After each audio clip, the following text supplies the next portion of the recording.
So it's the 16th of September. Tonight is a plant swap at the Clapp Memorial Library. Now this goes on all summer long.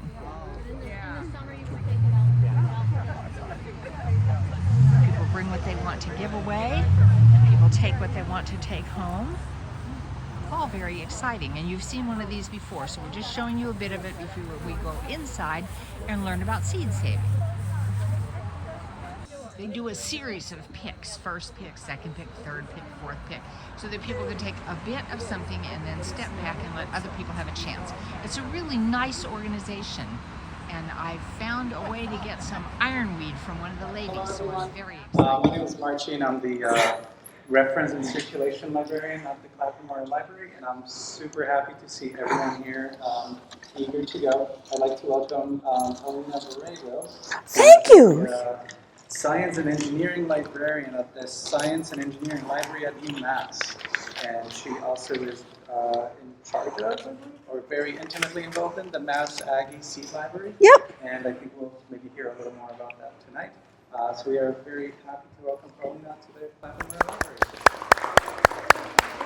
Thank you. This is such a privilege to be here. So thank you very much. It's an honor to be here in Belchertown.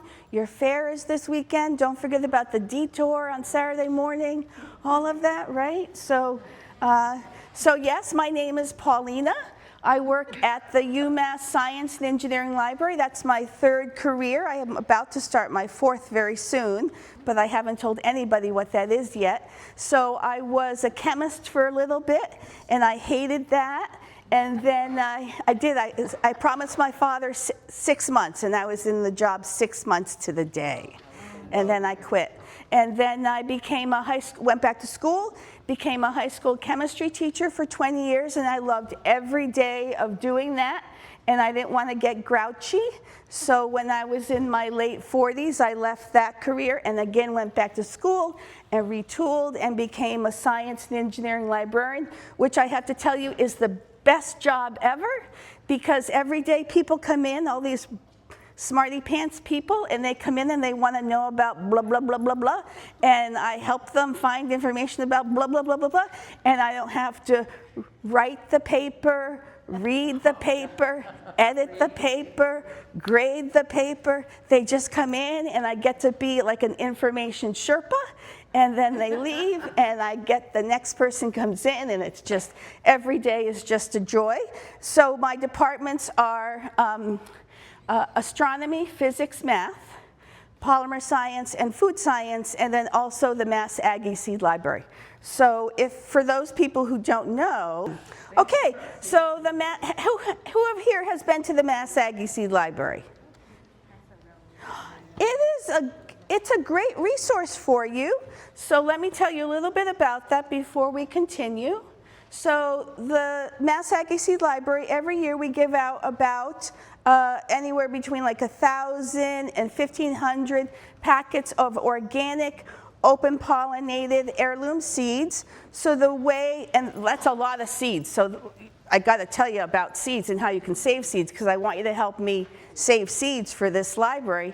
So the way it works is that there is a big cabinet. We repurposed the big card catalog cabinet from the basement, and every drawer is filled with some type of something. So there's an example of a tomato drawer. You open up the drawer, there are packets of seeds. You say, yes, I would love to grow those red fig tomatoes, and you take a little envelope or an envelope like the ones I have in the basket there, and you take some of those tomato seeds and you maybe fill out some information about them, or really these days what people do is they take a picture of the seed packet so they can see what the growing instructions were, and then we ask you to put down some information about what you took, maybe your initials, if you're a community member, if you're a student, if you're a faculty member, so we can see what people like. And it's a great thing. So all the seeds are free. And again, we put out about 1,500 packets of seeds. We usually start, I say we, it's me. We usually start around, I would say the end of February is when I start putting out seeds. And I have to tell you, I don't put them all out at once, because I want when you to come to be as special as when you come. So I don't put all the good stuff out at the very beginning. I try to be judicious about spacing things out so that everybody gets something wonderful, okay? Now, people always write to me and say, do you have? Do you have? And I will tell you that that is an impossible task because it's just me. And I invite you, if you would like to volunteer, and make a spreadsheet of everything there is, and every day come in and go through every drawer and update that spreadsheet. That would be an impossible task. So it's very much a you get what you get type of situation. So you might come one week and there's something you want, and then another week there's nothing you want. So, but there's 1,500 packets of seeds, there's gotta be something. Okay, so the reason most seed libraries fail is that it's impossible to keep buying seed, right? A packet of seeds costs, if you were to get, and these are the places we source seed from, Baker Creek, Hudson Valley, High Mowing, Seed Savers Exchange, organic, open pollinated heirloom seeds. A packet of seeds costs about $4 or $5, right? So, 1,500 packets, that's a lot of money. So these companies very nicely will sell a seed at a reduced rate for a seed library, and sometimes they donate them. But more and more seed libraries have to sustain themselves by people who donate seeds. So you'll see there on the upper right, some people package them up in nice envelopes, and other people just drop them off in baggies and things like that, and then we process them. So we always are looking, and really that's why we started this, just to help you understand how to save seed, because it's unsustainable for all of us to keep buying seed. So here I am, trying to spread the word about that. So we are very fortunate in that we partner with the UMass Permaculture Garden. So there's our permaculture gardener, Daniel Bensonoff, and he teaches the kids classes on how to grow things, on how to save the seed and all of that, and they donate a lot of the seed to us for the seed library.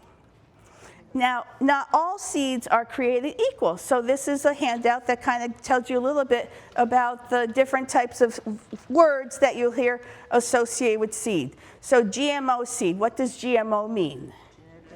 Genetically modified organism. And so those are seeds that are patented, and those are utility patents. So I think of like Monsanto, the corn, the wheat, all of that, right? So that maybe, I don't know how you feel about that, but that's usually patented seed. And so if you grow any of those things, we cannot accept that seed because it's patented. And when people get a patent, that is, they get the rights to that intellectual property for usually about 20 years, right? So you don't want to give us any seed that's been patented. Just like we also don't take marijuana seed, because marijuana is, even though it's legal in our state, it's not federally legal, and UMass is a federally funded, enterprise. So no marijuana and no patented seed.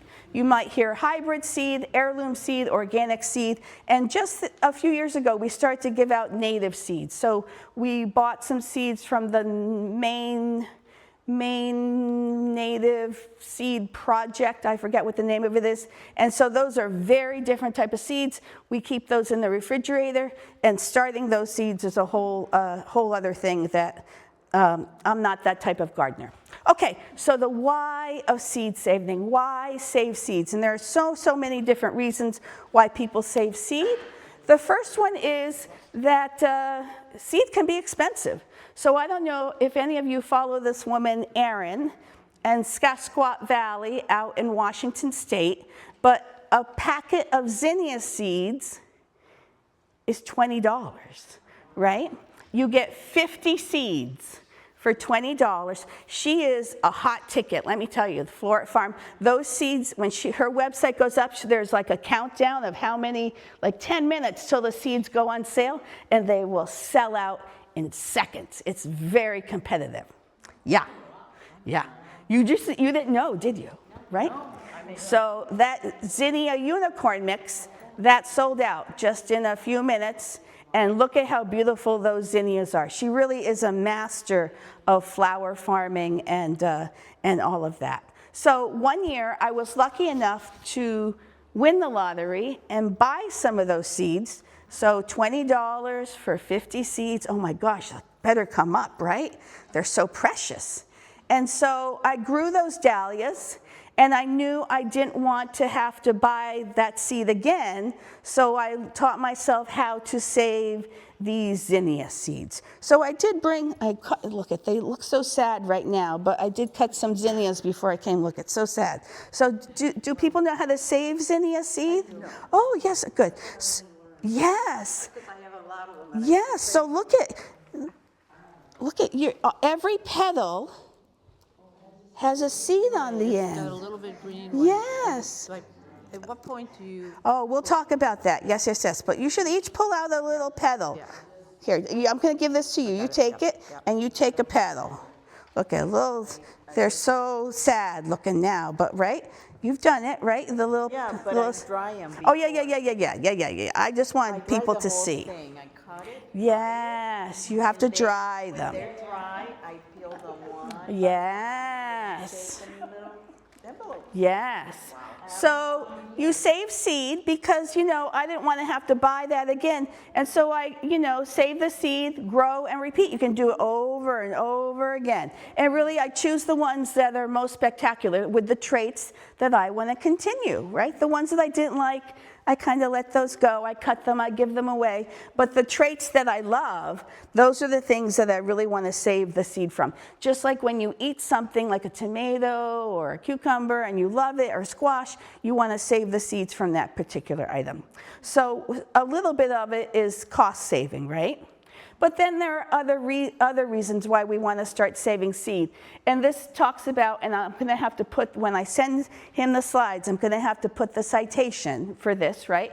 Because most seeds that are sold now are hybrids. So what does it mean if something is a hybrid? Does any? It's a combination, right? And so you can save the seeds from something that is hybrid, but it's not guaranteed that you're going to get the same thing the following year, right? So it's kind of like a gamble. So, I'm not that picky. I sometimes save seed from hybrid things, and I plant them. I'm not, some gardeners are very precise in their, how they have their gardens and their colors, and they want a nice even flow, and it's like an orchestra. I'm more of a controlled chaos gardener, right? I like and I like promiscuous pollination. I like all of things to cross, and the monsters. I love it all, right? So, but hybrid. So, more and more of the seed on the market is hybrid. And then who decides what's available? That's really becoming even harder. So if you can see this is an old picture, but it just shows the different seed companies. Bayer. When I say Bayer, do you think of as a seed company? Right? All these different BASF. I mean, I always thought yeah, right? Right? And what else? I can't even see some of the Corteva, things like that. So it's all about who decides what's even available. I don't want someone else to decide what I can buy, right? So I try to save my seed, so I decide what's available. And then another one, which is becoming more and more, is who decides what you can grow, right? So before in our state, we couldn't grow marijuana plants. Does anybody here grow marijuana? I've grown marijuana. I mean, it's fascinating as a plant. I grew it as a plant. I mean, there's a reason they call it weed, because it is oh my God. It just thrives. It's amazing. And I also grow it because I live in Northfield, and there are a lot of deer and other things, and the deer don't like the smell of it. They don't like the stickiness of it. And so I make it like a hedgerow, so they don't want to walk past it. Because deer don't like things touching them, right? So, right? So all these court actions, like who decides, what you can grow. And that was the big thing way back when genetically modified organisms were patented. That's when things really took off, right? So who decides what you can grow? And then the other thing that really, especially in our area in the Pioneer Valley where we have a lot of farm to table, and we're kind of proud of being out here, not eastern Massachusetts, right? We're self-sufficient. We're pioneers, right? We're pioneers. And, I always say that local seed produces local food. So you really want your seed to be local. I mean, I love buying that seed from Aaron out in Sesquat Valley in Washington State, but that's not local. So, I really want my food to be local, so I want my seed to be local. Once you grow it in your garden. Yes, it is, right? That's why I like to save the seed. It's acclimated to my conditions, right? And then the other reason people save seed, and thank goodness that they do this, is just in case, right? So one of the books I passed around is Seeds on Ice. So that's a great, great book that just tells the story of the seed vault in Norway, right? I mean, an amazing place and how they save seed and stuff like that. So where I work, the Mass Aggie Seed Library, we are not a seed vault. We are not seed storage. Our goal is with those 1,500 packets of seeds that we get every year to have them all be dispersed. Go away, right? So, we try to have all the seeds in the hands of the people. Okay, so the how of seed saving, that's really all why you came. So let's talk about when you save seed and when you don't save seed. When do you not save seed from something? When it's diseased, right? You don't like it. It's invasive. And sometimes, seed saving can be kind of tricky and labor intensive. So I don't save seed on things where they can be propagated another way. So you had a plant swap tonight. That was some of those plants you could start from seed, but why? Right? It's so much easier to just divide things or to have runners and stuff like that. So I just say to you, if things can be propagated another way, I would do it that way before I would do it from starting seed, right? I only start seed or save seed when I can't do things another way, okay? So dividing plants, tubers, bulbs, all of that, runners, those are so much easier to do than saving seeds and having to, start seeds and having to attend to them all the way. Okay, so this is my entryway. I have my little lamp there, and in my entryway, I have all my little bags, all my little seed saving bags, because I don't know about you, but this time of year in the garden, I am done. I am just done. I mean, I know there are things I have to divide, but I've been waiting because it's just so dry. I can't imagine dividing things and having to tend to them when it's so dry. And I know those fall bulbs, that big order that I put in is going to come, that I always feel so ambitious about, and then they come and I'm like cursing myself, right? But so this is, at the end of the year, I am done. And I just want to relax. So I'm just going to pass these around. So in my entryway are all these little bags. And every single day, what happens is I take my little basket and I go out into the garden and I do a little seed saving. Here, I'm going to throw this over there because I don't want to touch this. Oh. Yes, this is the first year I've done this. I've always done them in saved little paper bags, little, handled bags. This is the first year I've done this, and I can tell you, I am sold. Okay, so the bad news is I bought these from that big guy who takes a lot of money, right? And they came to my house, and I do give all the guys who come to my house a peach and a seltzer.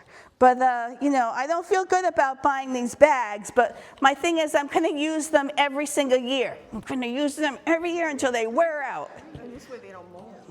They don't mold, right. Oh yes, I think those are just zinnias, yes. Yes, because usually I just take a little piece of paper, like an envelope, and I just write what's in it, and then I you know, I go on. Yeah. No, you could, those are, you can save seed in that, or to, you know. Just to go back home with you, right? Yes, these are all just going to go back with me. Right. Poppies, a lot of different things. And what's nice is that these, you know, they get good air circulation. So in my entryway, you probably couldn't see it before. No, it's, oh yes, I have a little, that's my entryway into my tiny house. And that's air purifier, so the air is always circulating. You want them in a, you know, kind of a dry, cool spot that has good air circulation. Yeah, so those, that is, so everything is a little different, and I'm going to go through that with you, give you some examples, okay? So again, I take that out like every day, every few days to do a little bit of seed saving. So what's nice about seed saving is all you have to do is watch and wait. Okay, if you are a tidy gardener, seed saving probably is not for you. If you are the type of person who once something goes by, you like to snip everything and have it look nice, then seed saving might not be for you, because you have to watch and wait as the flower then produces seed, right? So here is an example. Does anyone know what this plant is? Borage, right? And borage seeds are incredibly difficult to harvest because those seeds will turn black and they'll just fall out. So this was the first year I bought some little tiny bags of these from that evil man, and I put them on the end, and so the seeds just fell right into the bag. What a gift! What a gift, right? So did you write a letter to that man to say thank you? No, I have not done that. But I do thank my driver. Alexa, thank my driver. Right? So borage. Borage. Okay, yes. This, I think, is the easiest thing to save seeds from. The 4 o'clock plant. Look at, they just want to give them to you. Who has the bag with the 4 o'clock seeds? 4 o'clocks are the best. Yes, look at it. They just like it. And there's no chaff, there's nothing. You don't have to clean them up. You don't have to clean them up. They're just like Just touch them and they just fall out. And that's how you know. With those, it's when you touch it and they fall out, they're ready. Tidy. Right? 4 o'clock. Here's another one. When you touch it, right? And they just, here, just pass them all around. Right? Nasturtiums. You touch it like I always, and they just, when they just fall right out. You can eat those? Oh, yes, yes, yes. So someone has nasturtiums, those seeds. Those are easy, right? And then what else do I got? Okay, so there are two types of seed saving. There's wet seed saving and dry seed saving. So things that are dry are usually flowers. So things like top left, that is hollyhock, right? Hollyhock. The second one are poppies. Then zinnias. So I let my zinnias get all kind of dry on the flower, right?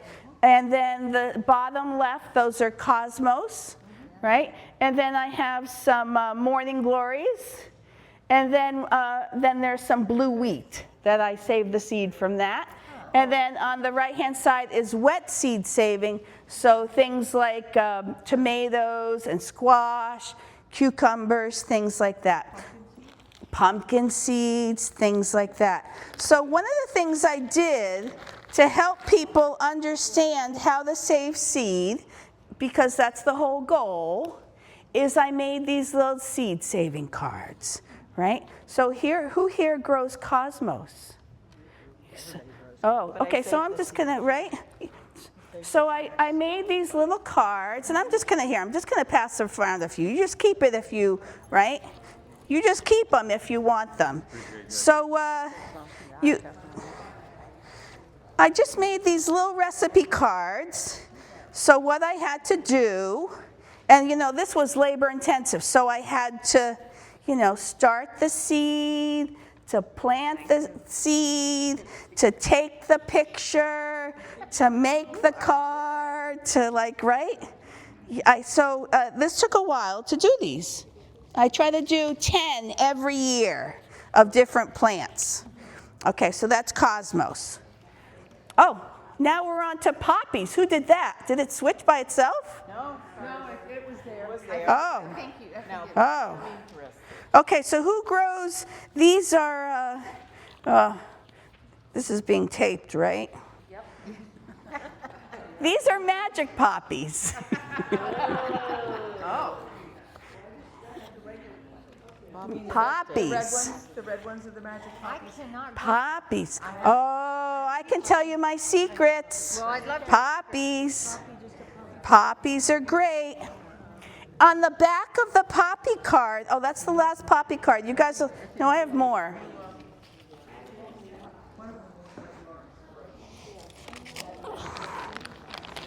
No, I have, oh. Oh, no. Oh. Spilling? Oh. Oh, how did they do that? Well, how did I do that? Oh, I'm very sorry. That's okay, we'll pick them up. After all your hard work. Okay, poppies. Who wants poppy cards? Here, you can pass those on. If you look on the back of the poppy card, yeah, just pass them on. Here, I'll give it to her. Yes. Thank you. On the back of the poppy card, you'll see, who has a poppy card? Oh, yes. At the top left, you'll see the poppy head. And what's the difference between the picture on the left and the picture on the right? One is drier. The little crown, what's happened to the crown? Separate. The little vent holes have opened, right? So when the little vent holes have opened, that's how you know the seed is ready to harvest, right? Those poppy heads. And who has the poppies? Here you go. So many. I mean, yeah. Yeah. So I would say that the reason that your poppies haven't, they need to be stratified. Do you know what that is? Well, I started plants. So at the refrigerator at work, people they put up with me. So things need to be stratified. So you have to put them in the freezer, take them out of the freezer. Put them in the freezer, take them out of the freezer. So what I'm doing is I'm trying to mimic what happens in winter, right? We get it, it's cold, and then it thaws out, and then it's cold. I don't know. Your garage, my garage is. Mine is not. Oh, I don't know. Yeah.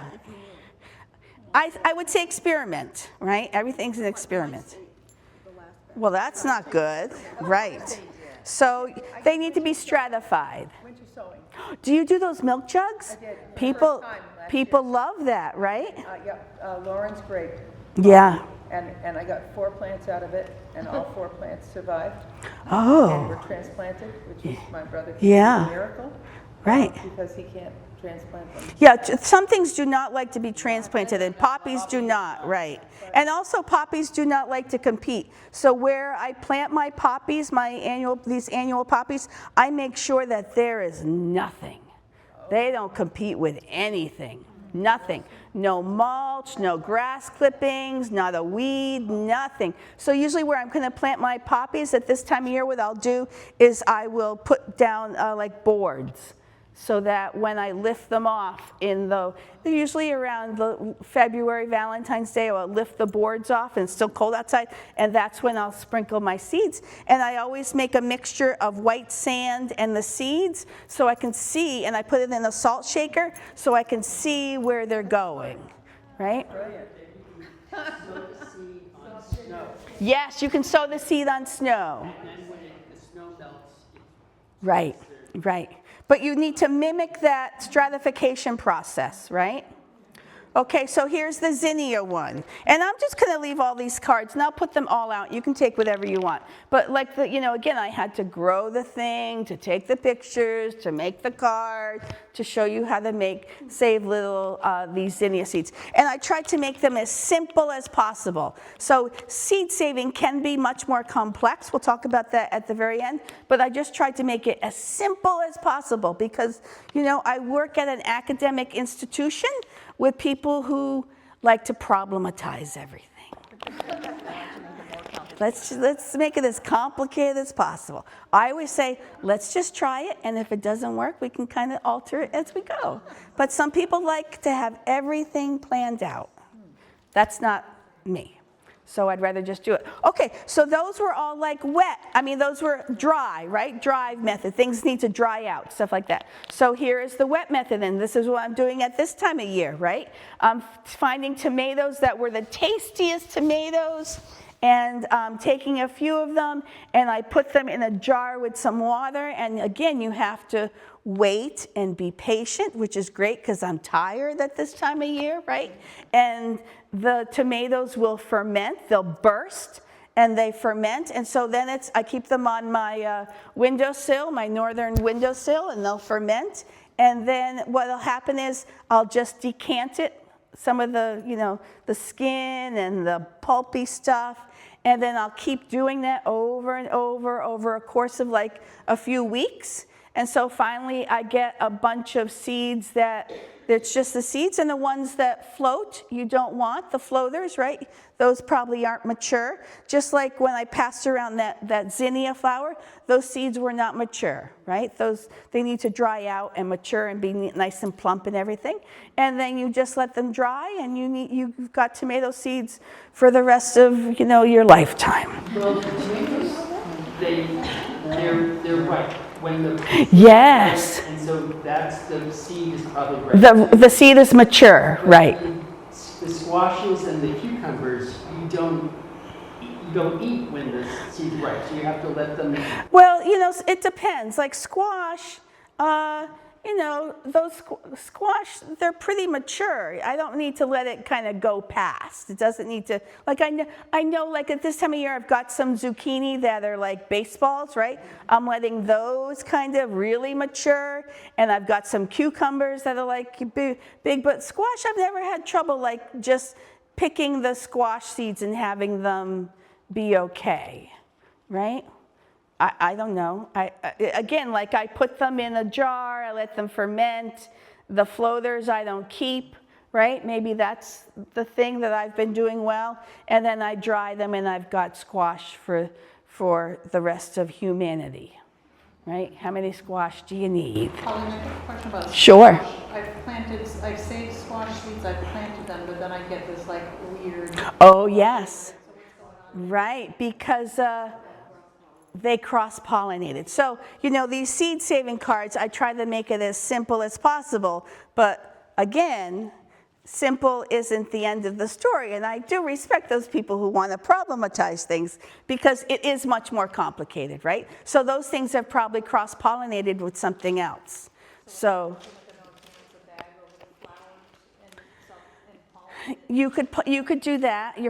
I don't do that. I believe in promiscuous pollination, so I don't mind things that have cross-pollinated. I think the hardest thing for me, if I really was a good seed saver, I would only plant like one variety of zinnia, right? So that nothing would ever cross-pollinate.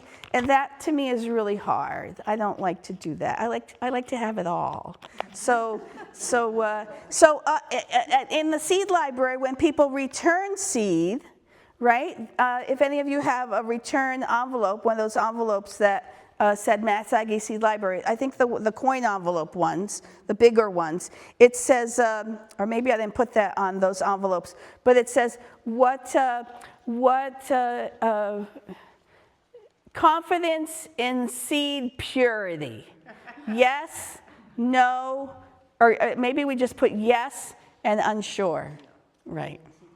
And that's kind of what I tell everybody.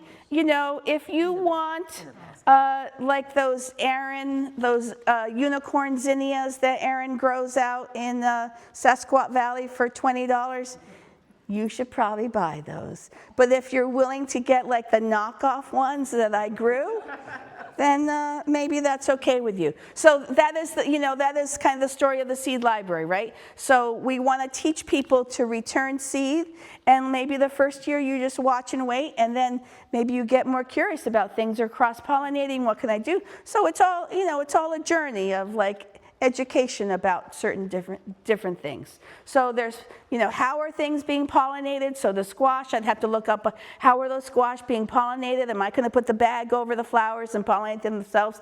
I'm not going to do that. Is there cross-pollination? Is there you have to think of isolation distances. We've all heard of stories of those farmers whose like corn has been cross-pollinated with someone who was like patented, and then they get sued because they saved the seed and all of that stuff. And then there's also, you have to think about genetic variability, that I try to have different plants, right? And I choose the seeds from different plants, so there's just some genetic variability.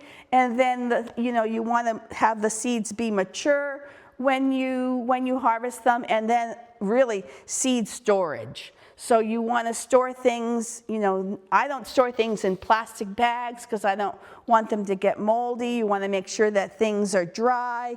You don't want bugs to get them, all that type of stuff. So it's simple, but it can get complicated very quickly, right? And so the great thing is there are so many different resources. So Fruition Seeds, one of my favorite companies, they have a lot of videos and a lot of education. Seed Savers Exchange, that is their mission, to educate people about how to save seed. And then my newest favorite is the Freed Seed Federation, where this guy, if you go on his website, starting in the winter, he will talk about like every single family of like vegetables and stuff like that. So he'll start with like tomatoes, and then he'll move to brassicas, and every week he gives like an hour, 2-hour lecture on like how to save seed from a certain type of thing, and all those are recorded and up on the internet, right? So that is a great resource. Right? And then also, because we want people to save seed, in our Pioneer Valley, a number of librarians have come together, and we've started what we call the Common Seed Project. So actually, I don't know, was Belchertown part of the Common Seed Project? The provider bean. Okay, beans. Right, so what we did is we wanted everyone to grow the same thing and have that experience, right? Because commonality, and you could ask, your neighbor how to go with the provider beans. I have to tell you, I was a failure at provider beans. All my beans were eaten, my plants. So I have no provider bean plants. I was a failure at that. Turkeys, yeah. So common seed, so that, we'll try to grow the same thing every year. This year, there were 50 libraries that participated, and our hope is like more and more every year, we will get more and more people. And I can tell you that the seed for next year, because, it was expensive. We got a grant from the Greenfield Garden Club to buy seed to give you all provider bean seeds, but we knew that was unsustainable. Right, so what we did is we chose very early what the seed was going to be for next year, and we all grew that plant to harvest the seed so it will be local for you. And the seed is going to be the Hopi sunflower. So we all grew Hopi sunflowers this year so we could save the seed to give it all to you. So we're thinking we'll do a vegetable, a flower, and then an herb, and we'll kind of keep rotating. And hopefully the whole state, Massachusetts, the common seed. Because we have the Common Read program, right? I think we do that, so it would be great to have the common seed. Okay, so this is the last thing I have to say And this is really about the time that we're in. Goodness gracious, the time that we're in, right? We can all do something. So I hope that you all do something and that you're all, you know, do a little bit of seed saving, a little bit of hope, a little bit of helping your neighbor, right? Because we're kind of in this situation. So I use these as bookmarks. I give people, you're in a library, what do you know? A bookmark. So be the change you want to be, right? So that is me.